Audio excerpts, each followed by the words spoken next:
the reality is we are made for fullness. We are full bodies, right? And whether we realize it or not, our bodies are always influencing what we think.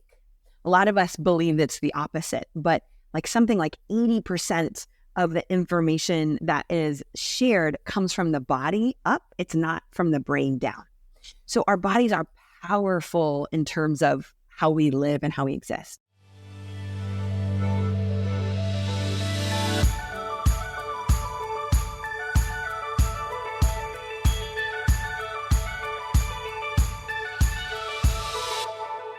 Hello, and welcome to the Shifting Culture podcast, in which we have conversations about the culture we create and the impact we can make.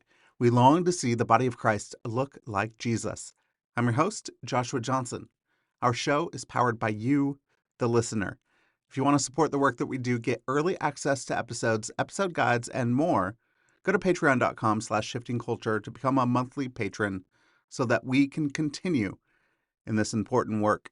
And don't forget to hit the follow button on your favorite podcast app to be notified when new episodes come out each week. And go leave a rating and review. It's easy. It only takes a second, and it helps us find new listeners to the show. Just go to the show page on the app that you're using right now and hit 5 stars. It really is that easy. Thank you so much. You know what else would help us out? Share this podcast with your friends, your family, your network. Tell them how much you enjoy it and let them know that they should be listening as well. If you're new here, welcome. If you want to dig deeper, find us on social media at Shifting Culture Podcast, where I post video clips and quotes and interact with all of you. Previous guests on the show have included Dana Trent, Steve Carter, and Lori Ferguson Wilbert. You can go back, listen to those episodes and more. But today's guest is Aundi Kolber. Aundi Kolber is a licensed professional counselor and the best-selling author of the critically acclaimed Try Softer and her newest book, Strong Like Water. She has received additional training in her specialization of trauma and body-centered therapies and is passionate about the integration of faith and psychology. Aundi has appeared on Good Morning America, regularly speaks at national events, and is a frequent guest on podcasts such as this, Shifting Culture. As a survivor of trauma, Aundi brings hard-won knowledge about the work of change, the power of redemption, and the beauty of experiencing God with us in our pain. In this episode, Aundi Kolber takes us on a deep dive into the interplay between trauma, attachment, and the wisdom of the body. We explore the crucial distinction between healthy hard work and trauma-driven overwork and how to discern the difference. Aundi shares powerful insights on the concept of the window of tolerance, how trauma can shrink it, and the process of expanding it to allow us to fully feel our emotions. We also discuss the role of the church in becoming more trauma-informed and the importance of leaders doing their own inner work first.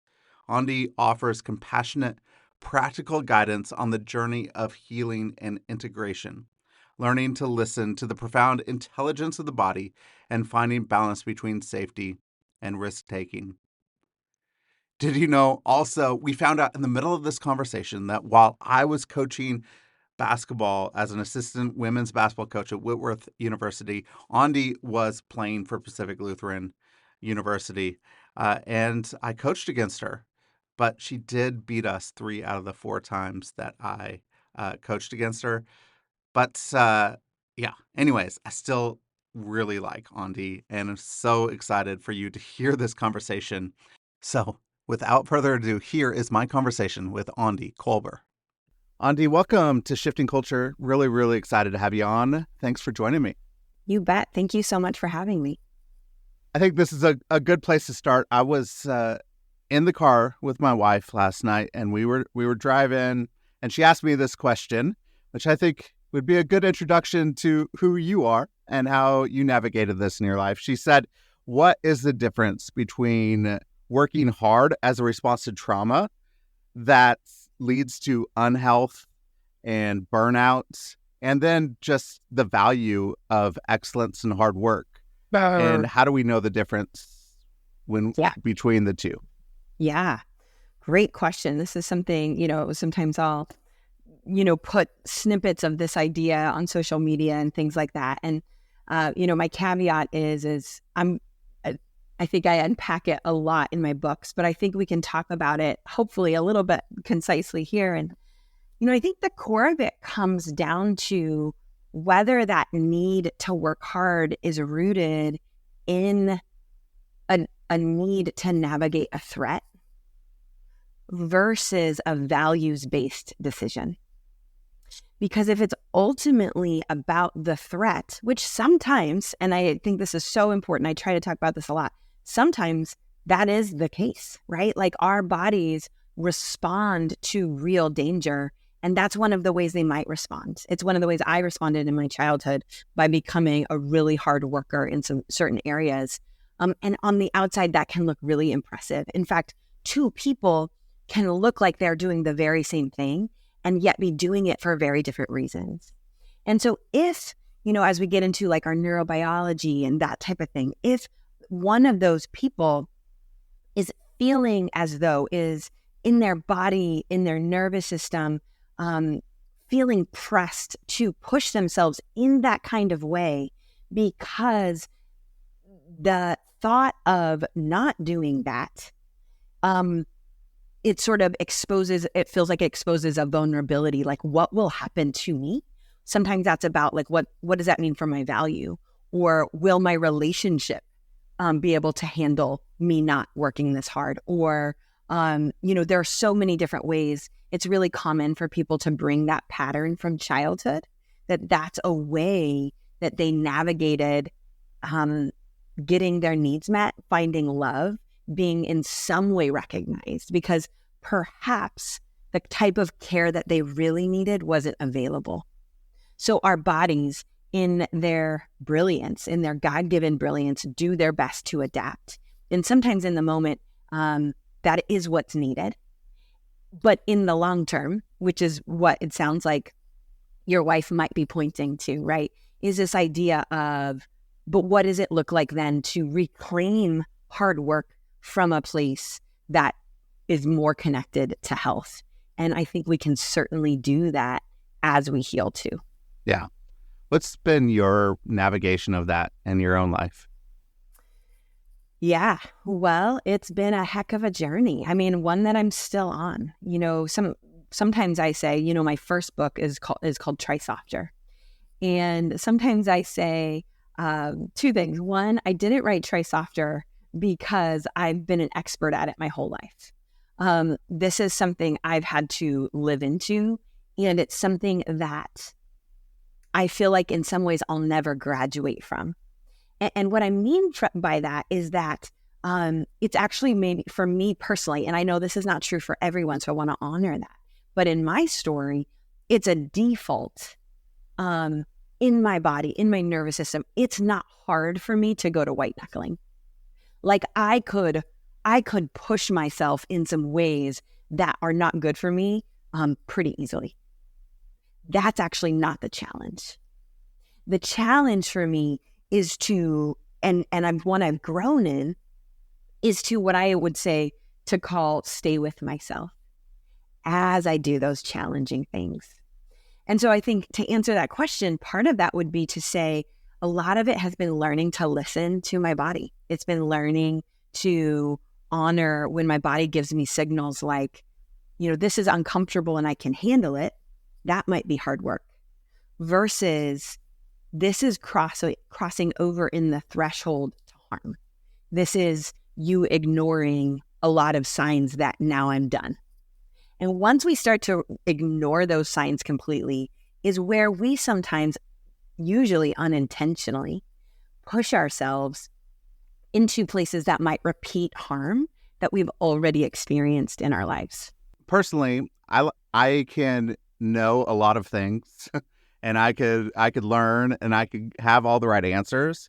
But I'm not always attuned to what my body is telling me. And so for people like that, what does it look like to start to learn what your body is saying? And how do you pay attention to your body and the signs? Yeah. Well, first of all, you're not alone. You're not alone. And that's so common, I think, in our culture. And I think Western culture in particular, we have a very disembodied culture. And even, there's things I really appreciate about social media and even being with you here, like, I'm glad we can do this. But it's easy to feel like we just live, from our head up, right? Like that we just are heads walking around.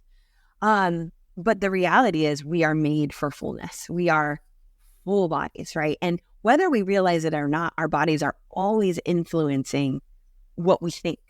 A lot of us believe it's the opposite, but like something like 80% of the information that is shared comes from the body up. It's not from the brain down. So our bodies are powerful in terms of how we live and how we exist. So here's what I would say. If it's okay, I'd love to just even step back from that question a little bit to give it some context, because I hope it might help listeners understand the answer a little bit better. And what I would say is, and some folks might be familiar with this, but I really love to utilize the concept of the window of tolerance. This is a concept coined by Dr. Dan Siegel. And the idea is that our nervous system has a range of arousal in which we can feel our feelings or have an experience or experience a sensation or really go through just about anything in life. And if we can stay within that range that feels tolerable to us, essentially, it's easier to do what we're talking about, which is listen to our bodies. And what I mean when I say listen is, for example, it's not like our bodies ever just say, hey, here's what I want you to know, right? Like that would be nice. Usually those cues are more like, we're starting to maybe notice I'm talking to someone and my heart starts racing. Or, I just noticed that my throat starts to get dry. Like, okay, maybe I'm thirsty. I might notice that I'm in a room and I just don't feel quite settled. Maybe my stomach feels a little fluttery. Something feels different. Okay. Those are all what we could call ways that our bodies might be speaking. If we are in that window, we have a better chance of noticing that. And when we notice it, it's sort of like muscles in our body, where the more we listen, actually the easier it gets and the more attuned we become. So when our body sort of quote unquote speaks and then we respond to it, essentially we learn in it, like from a nervous system sense, that our body learns that it can speak to us and we will respond. So it will keep speaking. So this is like the basis of what I'm talking about for a lot of, even when we're working hard, we want to keep that connection with the body, because really that's sort of the way we know when we might be crossing the threshold to too much. So this window of tolerance, what can happen though, is that when our body begins to perceive that there is a real or perceived threat, we begin to instantaneously and subconsciously leave that window. And typically where we will go first is what's called hyperarousal, or some folks may have heard things like sympathetic nervous system. And this is the nervous system state that is associated with things like fight or flight, sometimes fawning. And really it's marked by our body being like, there's energy that happens in our body. We get cortisol and adrenaline and all these other things that help us to mobilize. What happens though, when that occurs, is that a really important part of our brain called our prefrontal cortex.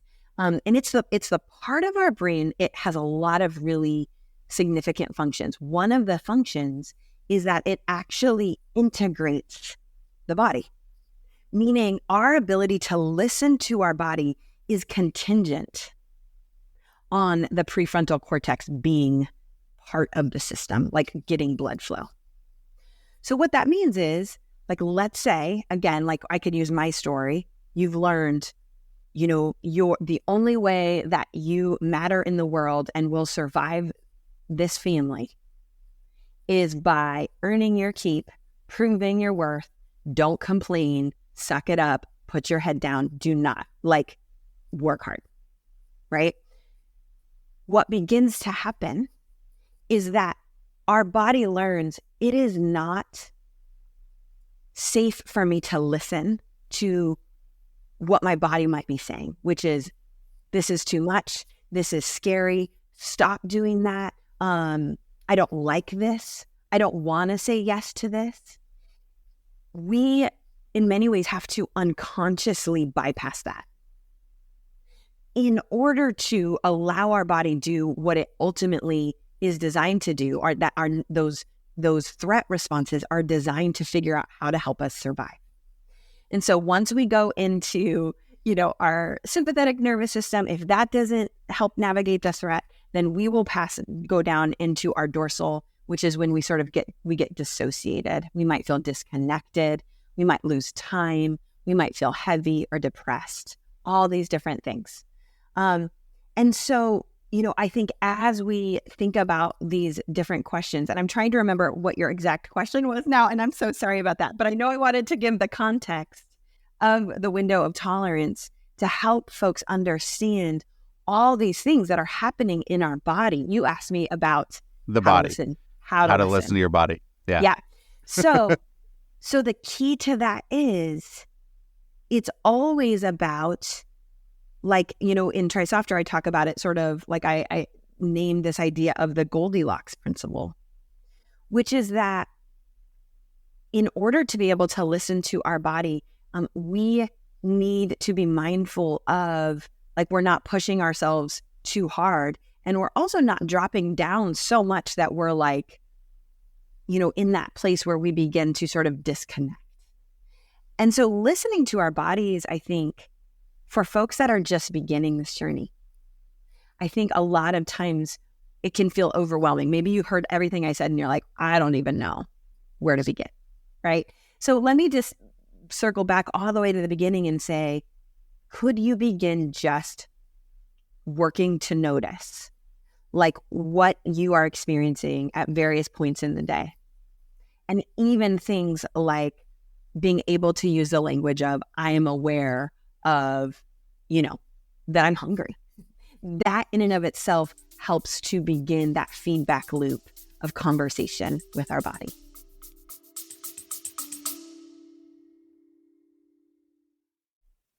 Are you ready to step beyond the status quo and live out your faith in a way that transforms lives? At All Nations Kansas City, we're on a mission to make disciples who make disciples, reaching those who haven't yet encountered Jesus. Join us for Catalyze, October 14th through the 18th, as we walk you through the powerful steps of pray, meet, make, gather, and multiply, igniting a movement of Jesus right where you are. Ready for more? Dive deeper with our church planting experience, October 6th through the 26th, a 3-week immersive journey into every step of the missionary adventure. Don't wait. Be part of something bigger. Learn more and register today at allnations.us/events-trainings or tap the link in the show notes. Hope to see you there.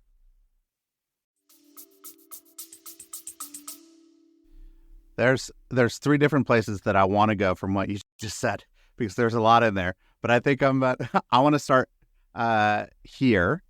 I think this is a good place to start. So one of the things that you said is about 80% of our information comes from our body and helps us start to move into the world and make decisions. And so it's body information. I don't know, my whole life I have been taught of trying to move things from the head to the heart. But it seems like we're moving things from the heart to the head.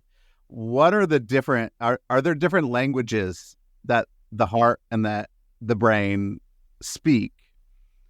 And how can we recognize that? So I want to maybe go into that type of thing to help us recognize body. Yeah, I mean, I think that's a great question. And yeah, that's so common, in Christian culture. I've heard, what is it? The 12 inches, I think, from the head to the heart. And I think, like, I get that statement, right? Because I think what it's naming, and really in some ways I feel like it's ultimately what I often specialize in when I'm, particularly working with Christians, is this idea of the gap between what we say we believe and what we experience, like what we know in our bodies to be true. And what I would say to what you're saying, and this is something where, I feel like I'm not a neuroscientist, so I probably am not even doing this part justice. But my understanding is that there's actually a nervous system within our heart which is fascinating to me. Like, that's so cool. And part of what this means is like when we are in that window of tolerance, another language for that is we are in what's called ventral vagal, or we are in what's called prosocial. And that's pulling in something called polyvagal theory. I won't go too far down that. But polyvagal theory speaks to what's happening in the heart. And so when we are connected, like when people say like, oh man, like my heart goes out to you, or like, I feel you, I carry you in my heart. What is so cool is that we've come to be able to recognize that's not just a sentiment. Like when we are in that place of safety, because that's what's happening in that window, is that our body says, I have enough safety to be fully here. Even from a faith perspective, I sometimes say, this is where we have the best opportunity to interface with God, to be available and aware to even like to the Spirit of God. Because what's happening is that there's a level of integration happening in us. It's not the body above the mind. It's not the heart above the mind. It's not any of the, it's not about the hierarchy. Actually, in a way, what we're looking for is wholeness. I mean, in so many ways, like that's the definition, and it's cool how there's the connection to with holiness and wholeness, that there is a connection to that. And so often, because our culture often values the mind instead of the body or the heart, there is a need, I think.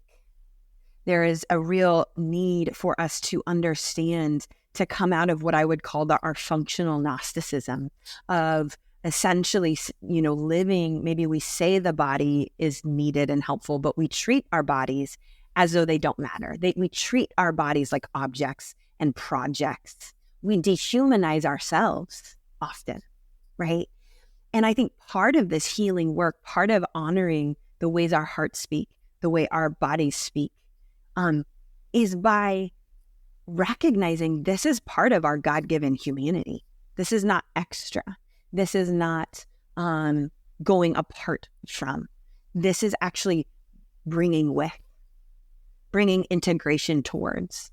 And I think that's why, particularly when I look at it from a faith integration lens, Jesus's incarnation is incredibly significant.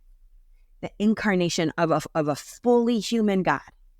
Like as a trauma therapist and a trauma survivor, I cannot tell you the profound significance of a God inhabiting a body that experiences the fullness of all the emotions, of all the needs, of all the vulnerabilities that come with being human.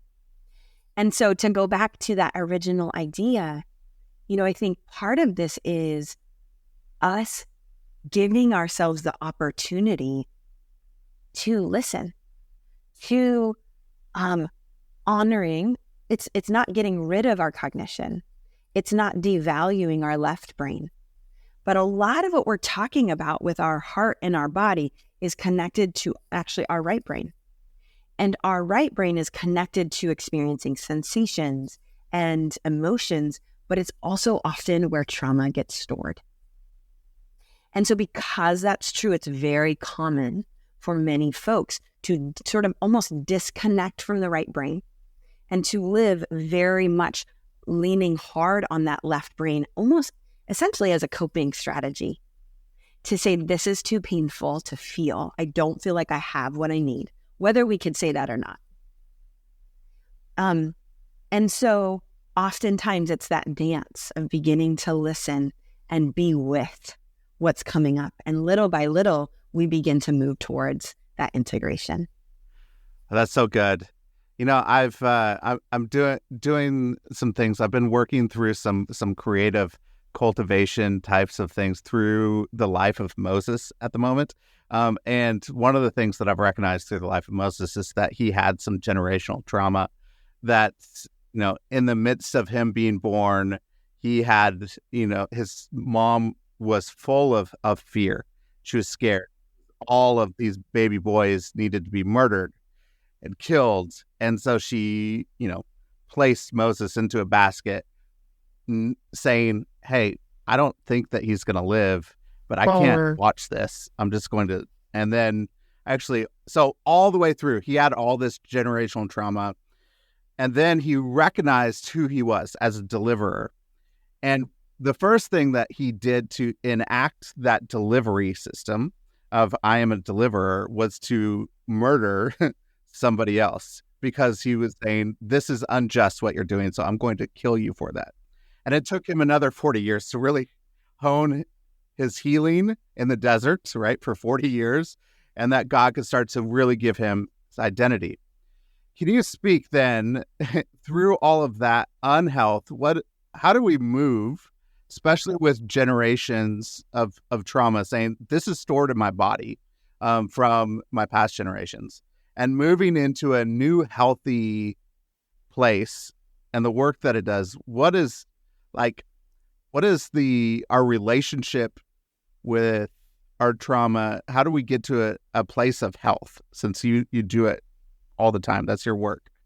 And so I was just, contemplating that through the life of Moses, which is all about generational trauma. Yeah. Well, what great insight and an important lens, that you bring up with Moses. And yeah, I love how you're integrating and seeing that, right? Because maybe we didn't have language for it then. It didn't make it less true, right? And so, yeah, I mean, one of the things that I find is really common, and it is my experience too, is that when we begin to recognize that we may have trauma, that we are carrying trauma, because, a significant portion of adults will face experiences that have the potential to become trauma in their lifetime, even if they had good enough parenting, all that stuff. So this is obviously relevant in many ways for everyone, essentially.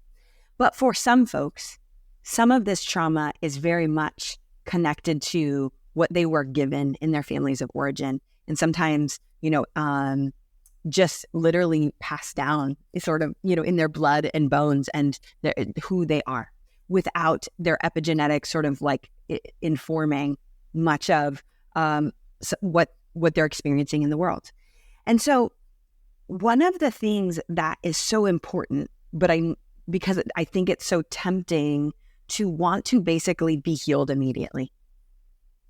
It's like I picture opening like this chest, and maybe it's like, it's like a chest of snakes. And you're just like, oh my gosh, how do I get this out of here as fast as I can? And I think I want to just say to the listener who is beginning that journey, like, it makes sense. I get it. One of the most common things I hear at the beginning of therapy is, how long will this take? And I want you to know, like, it's okay to think those things, and it's okay to wonder about those things. And it's not to say that there aren't some actual, like, there are measures of change and health and all of those things. But oftentimes that too, if we think back to that window of tolerance, the thought of having to unpack and learn to feel our feelings is really scary. And so often one of our responses is, oh man, I'm going to white knuckle this. Just give me the shot as quickly as I can, do that hard thing as quickly as I can. But here's the paradox. We cannot white knuckle our way into healing. We cannot shame ourselves into healing. We cannot hate ourselves into healing, because part of this work is ultimately about our body feeling like we have what I would call the resources. Another way to say is that window of tolerance needs to, when you've had a history of trauma, whether it's generational trauma, whether it's trauma that's pre-verbal trauma, whether it's, shock trauma, whatever the trauma, what happens is that our window of tolerance shrinks. And it does that because our body says there are some things in the world that are not safe. And in an attempt to keep you as safe as possible, I'm going to keep you on as high alert as you can handle. So trauma work often is first about expanding that window. Like in my book, Strong Like Water, I really go into that idea through the lens of what I call compassionate resourcing. What does it look like to have tangible things we can do so our body has visceral cues of safety. Because as we do that, and when we have a supportive environment, often that needs to be in counseling, but sometimes that can be also with other folks that we feel safe with. After safety is established, then we can do trauma processing.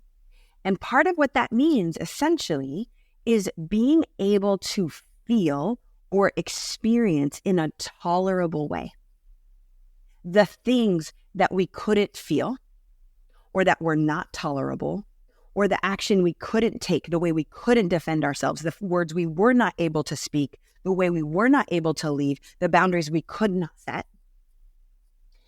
That reclaiming often is part of that trauma processing. Because essentially what needs to happen is while we're in that window, we feel those feelings connected to the trauma. We allow the sensations to move through in a way that is tolerable enough.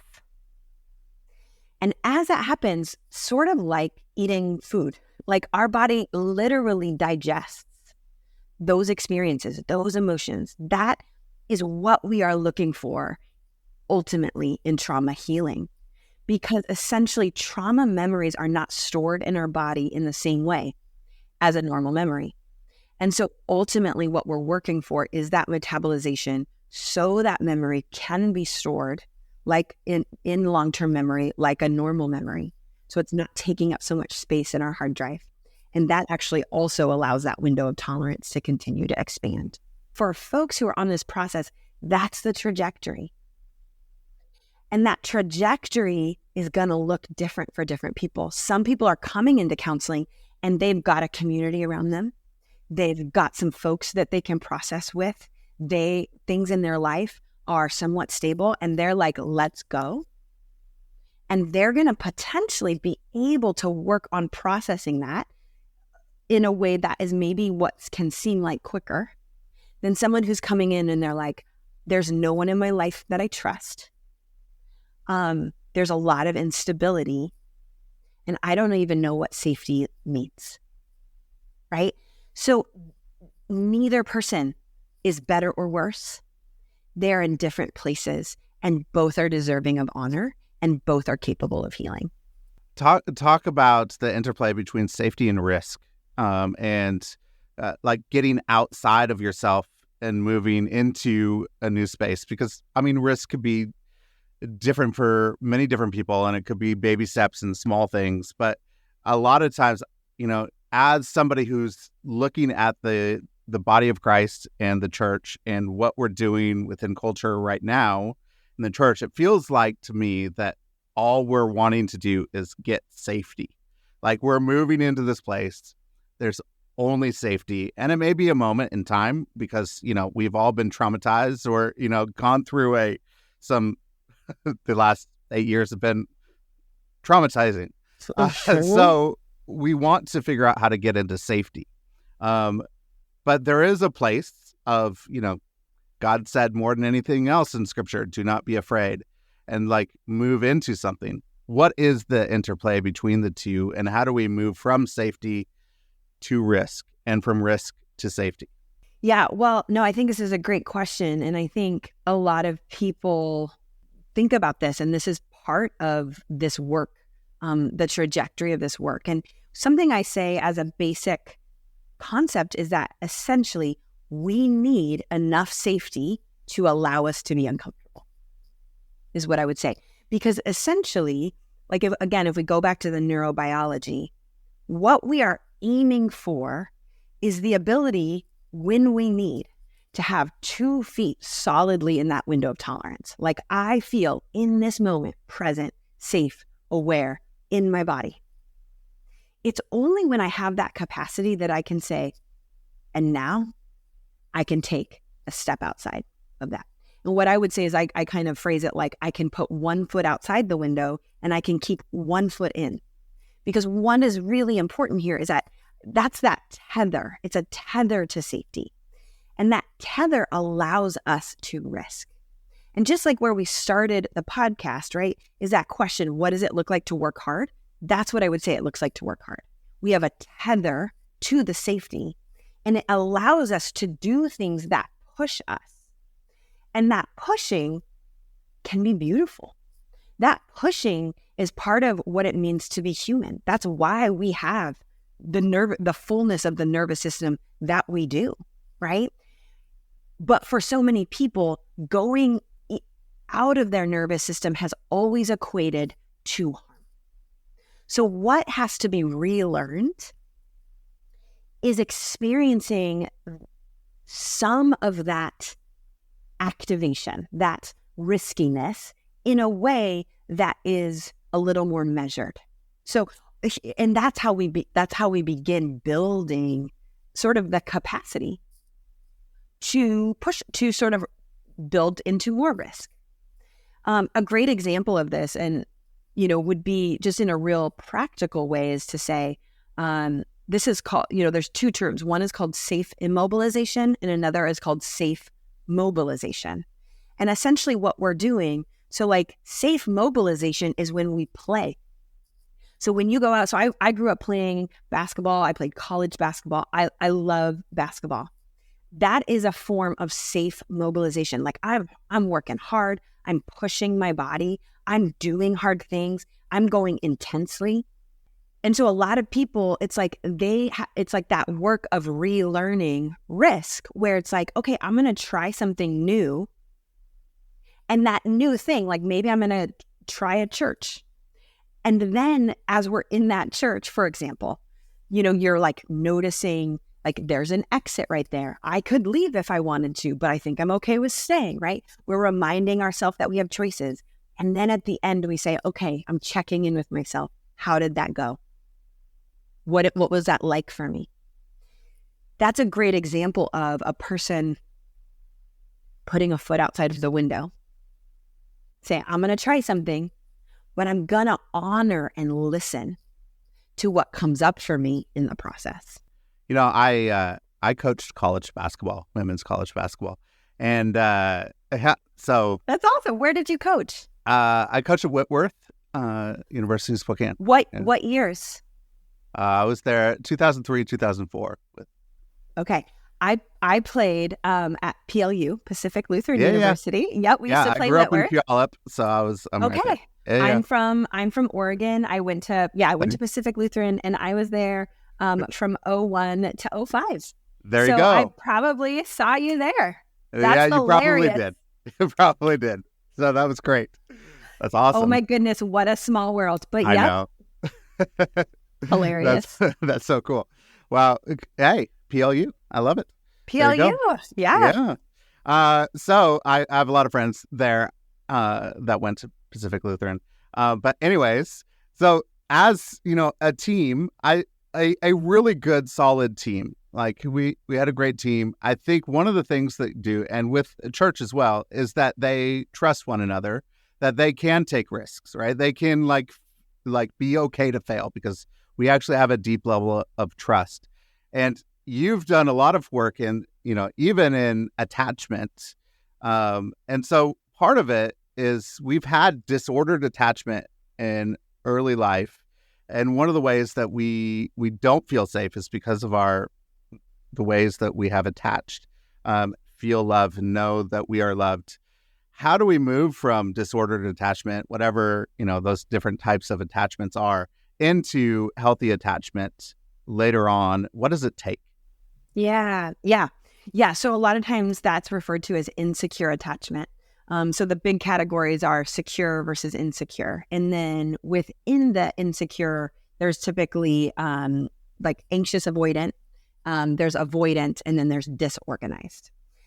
And, just as a basic primer on attachment, essentially, like this is a internal template that begins forming from our earliest breaths about how we interact and are cared for by usually our caregivers.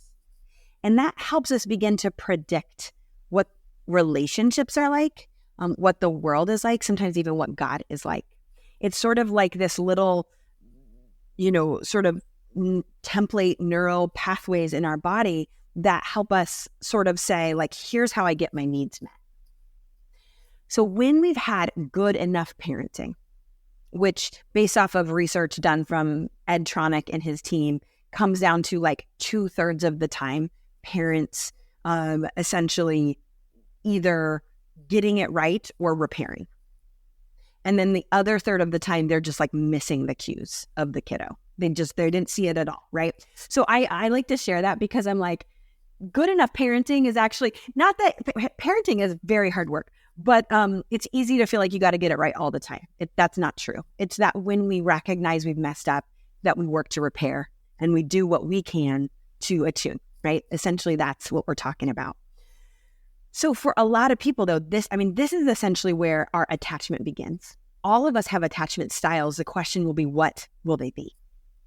And, a lot of attachment trauma and developmental trauma is often connected to those insecure attachments where we weren't cared for in pain, perhaps. Maybe we were shamed in the midst of pain. For some, the disorganized attachment is specifically, maybe the caregiver themselves was terrifying. They themselves were literally the cause of the trauma, right? So these things, again, live in our body. And we carry without, if there is no repair, that is what we will carry with us and what we will bring to our romantic relationships, our friendships, our experience of God.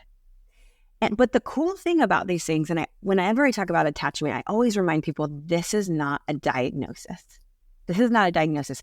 This is a way of discussing how we get our needs met, how our body predicts people will act.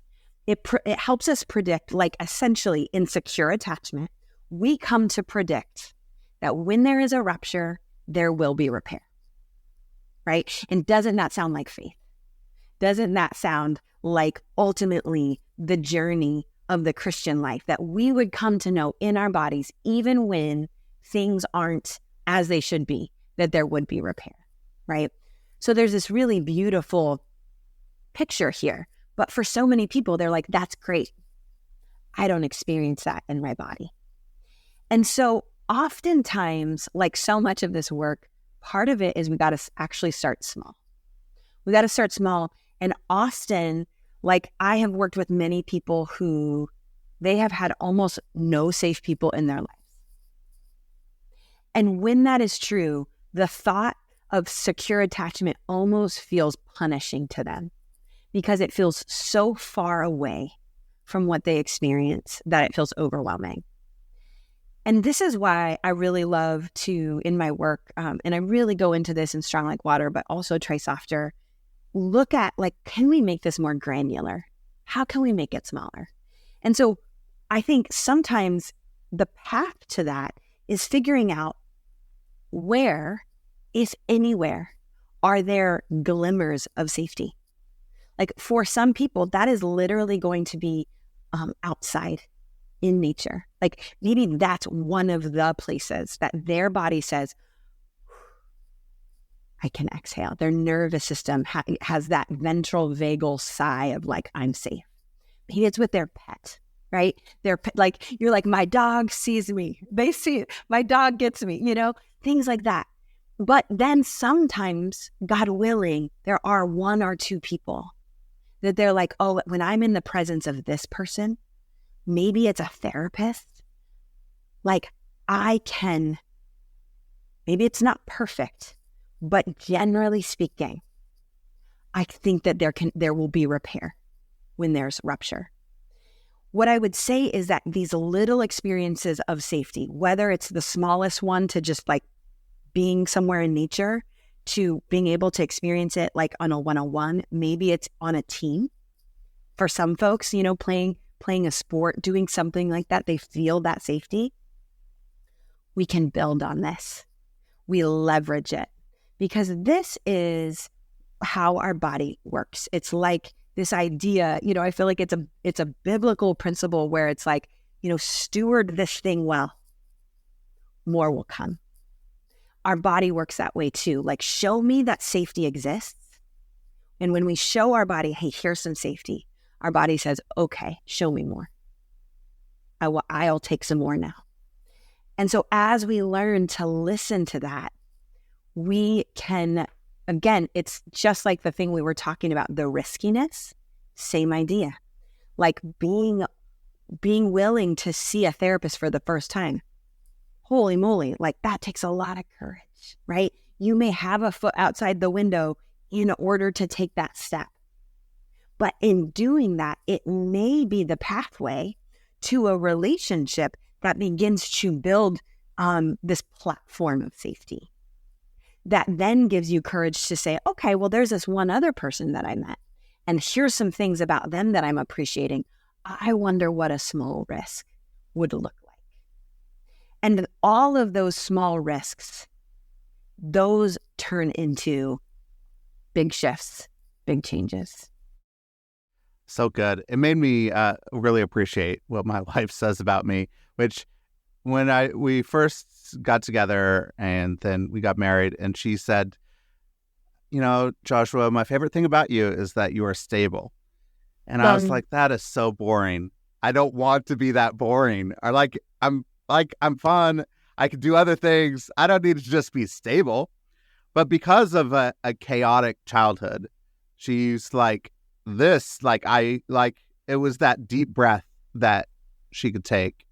And I just like, now, like, even just hearing you speak, of like, man, I appreciate that compliment so much more than I ever have, because I was like, oh, she actually feels like safety. She feels safe with me. And like, we can't do that work of repair if something goes off, goes wrong, if we make mistakes, and we could actually grow back together and say, there will be repair here, and it's going to be healthy. It's going to be good. It's going to be okay.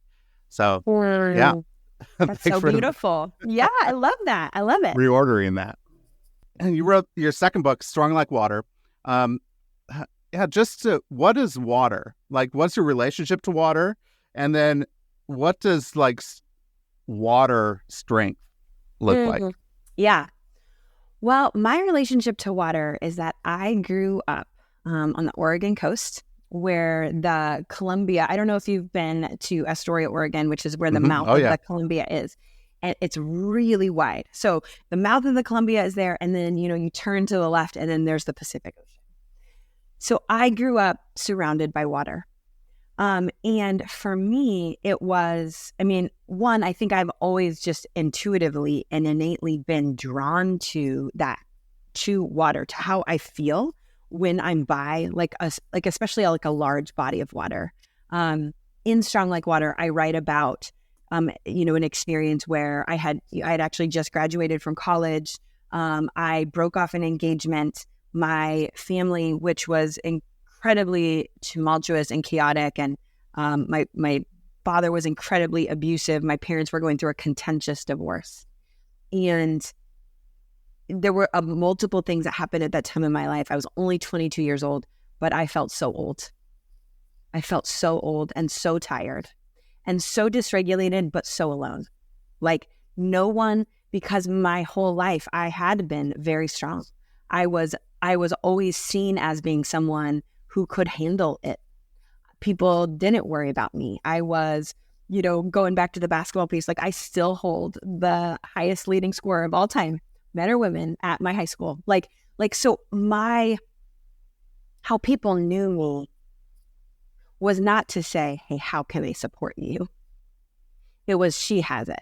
She's fine, right? And I didn't know how to ask at all for what I needed. And it was terrifying to even think about it.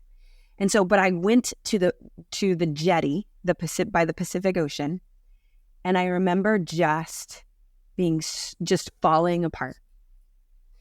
But I did feel God's presence with me. The waves, like the sound of the waves, like regulated me. There was a measure of safety there for me in that space. And I started the book with that story because I think water is so many things. It's beautiful for so many different metaphors. But what I loved about it for this book is the way that God designed our bodies to adapt so well and so effectively to different experiences, including threat, but ultimately also for resilience.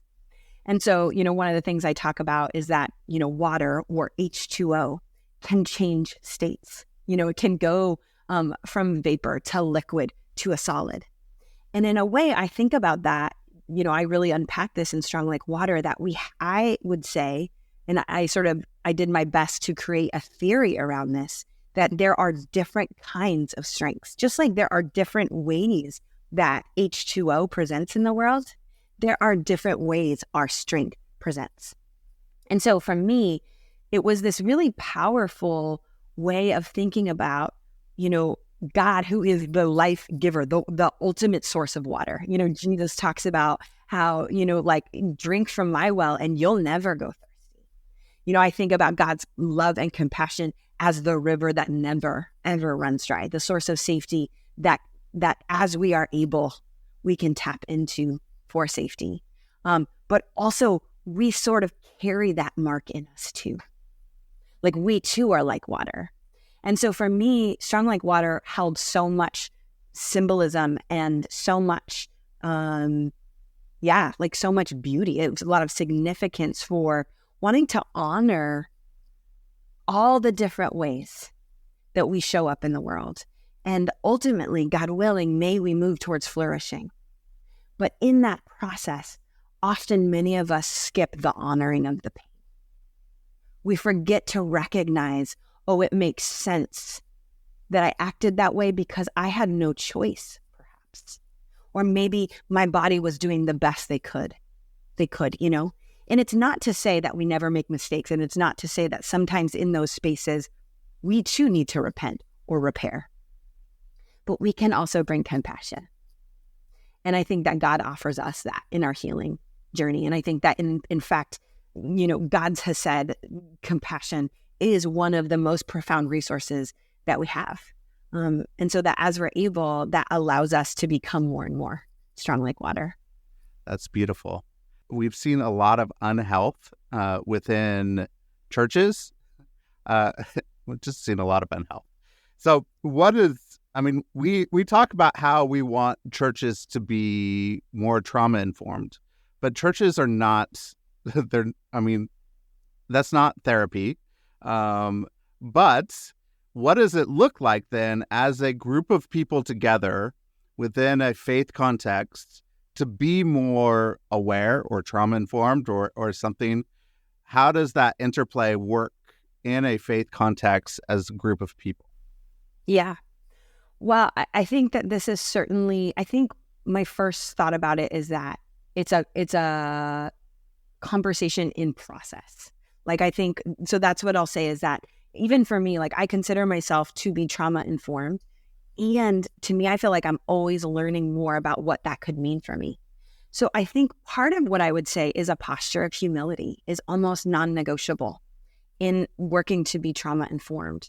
Because I think any time that we begin to assume that we know everything about somebody's story, what they're carrying, how it exactly should be, we actually, without even realizing it, are no longer giving cues of safety.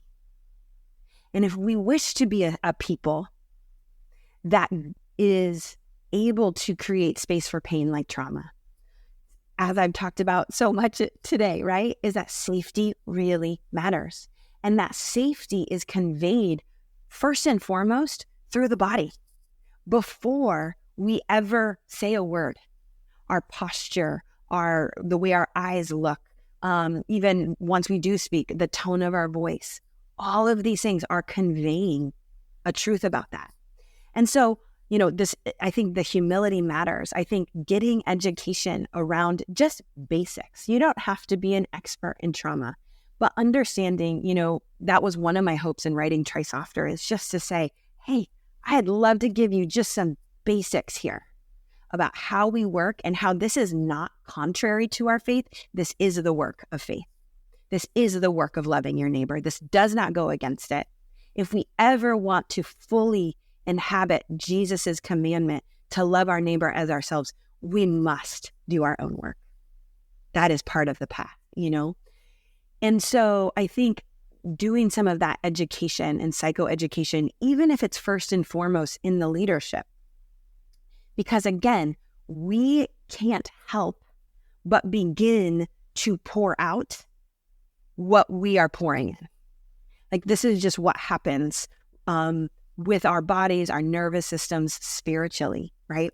So first and foremost, really putting that emphasis on embodying the work of learning about trauma, learning about some of how that affects people, and then looking at your own work and story. Because oftentimes we want to go solve other people's problems, but we don't realize that it's actually touching on our own pain. And that's actually keeping us from being able to fully honor somebody else's pain. So when church leaders and folks are able to do more of their own work, whether they call it trauma-informed or not, we more fully embody the way of Jesus, because this is how we learn to be with. Is that as we, again, love your neighbor as yourself, has this prerequisite of as yourself, right? And so when we do that work, we can create that space. And so I think those are the first couple, but then I think beginning to get curious about, where can you be more invitational? Where can you honor choice? Where in your ministry are you giving space for feedback, for things like hearing what it's like for trauma survivors in your congregation, for example? Those are places that sometimes can make immediate impacts and really can empower folks in that work. That's good. Well, Aundi, this has been fantastic. I've just a couple quick questions at the end. One, if you go back to your 21-year-old self, what advice would you give? I would start with saying, I am so proud of you. And I would say, don't be afraid to let yourself be soft. Yeah. So kind So and generous to yourself. That was beautiful. thanks. Anything you've been reading or watching you could recommend? Great question. I have been loving the book Sensitive. I happen to be a highly sensitive person. I find that a lot of folks there can be a lot of shame around being highly sensitive. And there's a lot of intersection, I won't go into it now, but with trauma survivors and how that can sometimes play out. And so I cannot remember the two authors. There's two authors, but the full title is Sensitive. It's fantastic, and I really appreciate it. Sounds perfect for my sister. And so, for my sister. That's Love good. it. Sounds good. Yeah, how can people go out, get your books? How can people connect with you? Where would you like to point people to? Do you have a book coming out in January? Something else coming out in January, right? I do. Is that true? Yes, it's very new. So a couple of things. I have Trisofter, and then I've got a guided journey with that. I have Strong Like Water. I've got a guided journey with that. And then I have a fun new thing that I'm just officially announcing. It's called Take What You Need. And it is sort of like hoping to be like kind of a contemplative, like almost like devotional.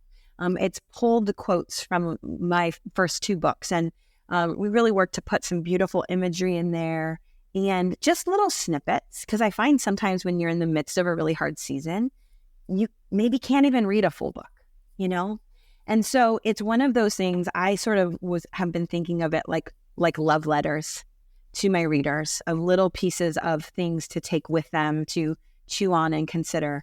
So that comes out February 18th. It should be available wherever books are sold, but I'm really excited about that project. Great. That'll be fun. That'll be good. I'm going to point people to that. So go out and pre-order, Take What You Need, and then go out, get Trisofter and Strong Like Water, both incredible books. Fantastic. Aundi, your work is incredible and helpful to walk us through into a place of figuring out how we create some safety and love. And so, man, this was a great conversation. I loved it. It was like so much good wisdom coming from you. It's like I could just sit and listen to you for hours and hours. And so it was very helpful for me and hopefully helpful for a lot of people. So thank you. This was fantastic. Absolutely. Thank you so much for having me. Yeah.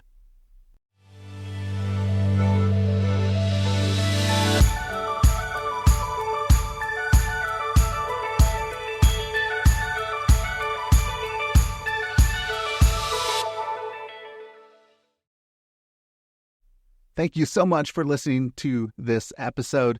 If you want to see more episodes like this, go to patreon.com/shiftingculture and become a monthly patron of the show. You can help us produce more episodes so that we can see the body of Christ look more like Jesus.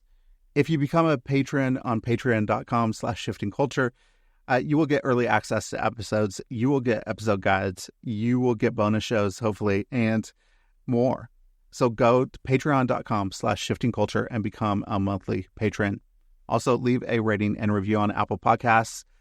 It really helps us out and helps us find new listeners to the show. And just go and share this podcast with your friends, your family, your network, people that you think would enjoy it as well.